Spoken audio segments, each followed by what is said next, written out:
Wait, really? Hey, Duncan. Lately, cuts to the basket have been kind of a bigger part of your offensive package. With teams top blocking you more and just being more physical with you, how much of a focus has that been as a counter to the way teams are playing you this season? Yeah, it definitely helps. Just kind of relief baskets, give the defense something to think about. So it's been an emphasis. We tried to get to it. We always try to get to it, but particularly now with how teams are playing me, it's something that we can get to just to kind of mix it up, give them a different look. And I know we asked you this a few weeks ago, but now with the All-Star night approaching, have you given it any more consideration as far as what you do if you are invited to the three-point contest again for a second straight season?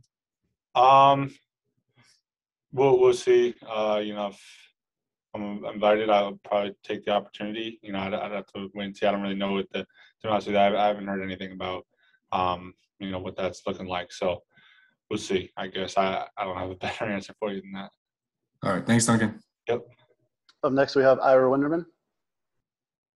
Duncan, just to sort of stay with that theme, is that something players now sort of have to weigh, that the fact is that you could finally get a break, like Andre was just on and saying you have 12 games in 20 nights when you come back from the All-Star break. So could you sort of appreciate when Jimmy found out he wasn't an All-Star, he told us, great, I got the time off, I'll take it. Is that sort of like a thing where you think now players might have to weigh with the grueling schedule whether going up for one day for a skills competition is worth it? I don't want to speak for everybody. So, you can ask other people that, but, I can only speak to my own experience. Obviously it's a privilege to be invited. I do understand why there would be some sort of conflicting feelings. Obviously if you're an all-star, that's a different, level of privilege than, like you said, maybe just being invited to the skills or the three-point, which is still an honor. But, yeah, there's definitely, you want to prioritize, what's really important. And for us right now, I know, it's winning games for the Miami Heat. We just had Andre on, and I asked him about his unique skill of swiping for the ball in a league when coaches shout from the sidelines, "Don't reach." And he had an interesting comment. He said, when I was a rookie, I wasn't allowed to reach. It's something you develop over the years. One, are you still in that don't reach phase when coach is yelling at you when you're trying to defend? And what's it like, sort of deciding when it's safe to try to swipe on the ball? And might you sort of take a few cues from Andre on that? Thank you. I'm in the don't reach camp for sure. Andre has an incredible ability to do that. It's honestly unlike anything I've ever seen. He's the best I've ever seen by far. And yeah, I can try to emulate that, but the reality is that's just like a incredible ability. It's not something that you can just like pick up. So for now, I'm in the don't reach camp. If I can get a couple deflections here and there in different areas, where I'm not jeopardizing our team or compromising, defensive positioning or anything like that, or cheap fouls, and I'll try to do that. But I'll leave the crazy swipes and deflections to him. Appreciate it. Thank you, Duncan. Yeah. Next, we have Donovan Campbell. Hey, D-Rob, what's going on, my man? How you doing? Good. How are you? Awesome, man. Real quick, what would a win – obviously, every game's important, every win's important, but with Utah playing so well right now, winners of 9 of their last 10, what would a win like this, with this team playing so well as well, the Miami Heat, per se, mean for this squad going forward? Like you said, they're playing really well right now. They've given a bunch of teams problems. So, I think it would just kind of solidify, the trend that we're on, that we're headed in the right direction. You try not to get caught up in one game any more than the other, but the reality is it would be great to get this one. We're treating it, like we treat every game, though, showing up and preparing and doing all the right things to get ready. So, we're going to go out and compete and do everything we can to try to get it. Thank you. Yeah. Next, we have Eric Walden with the Salt Lake Tribune. Hey, Duncan. So yeah, I cover the Utah Jazz out here in Utah, and 2 questions for you. One, I saw George Niang on your podcast the other day, and was just wondering. Obviously, it seems like you guys have like kind of a long-term history and kind of a rapport. Just wondering if you had a crazy George Niang story that you could tell me first off. I probably do, but I don't know. I mean, we go back. We grew up in the same area. I'll stay in the relatively respectable lane. The thing I just remember and appreciate the most about George growing up is just his dedication to getting better. I mean, he would drive all over New England just to find a gym and get in and get better. So we've definitely spent a lot of hours working out and doing all those sorts of things. So happy to see him have his success, particularly the other night. When he got hot there, but hopefully he misses all his shots tonight.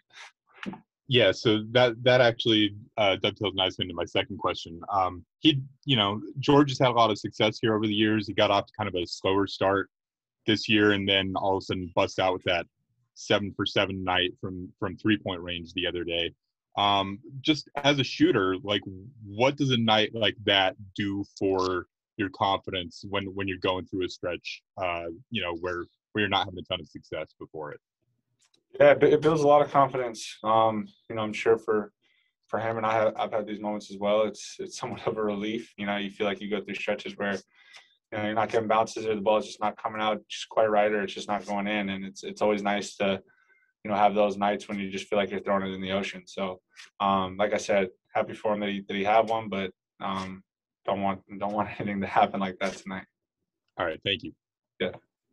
Next we have Cooper Moorhead. Duncan, obviously other teams are trying to cover you the same way that Utah did a couple weeks ago, but what is it that Utah does that might be better or different from what the other teams have tried to do as far as executing the same thing? And then also, what's the balance you have to strike as far as maybe not cutting all the time, because if you're always cutting, then you're kind of giving the defense what they want and you're not getting behind the arc. There's definitely a balance there. I still got to continue to be aggressive and prioritize what I do best. But in terms of what the Utah does particularly well, I think that they're, disciplined in it. They get to it on pretty much every possession, and they're physical. They try to be super physical. So combination of those two things. All right, next we bring back Anthony Chang. Hey, Duncan, I had one more, and it was actually about the podcast as well.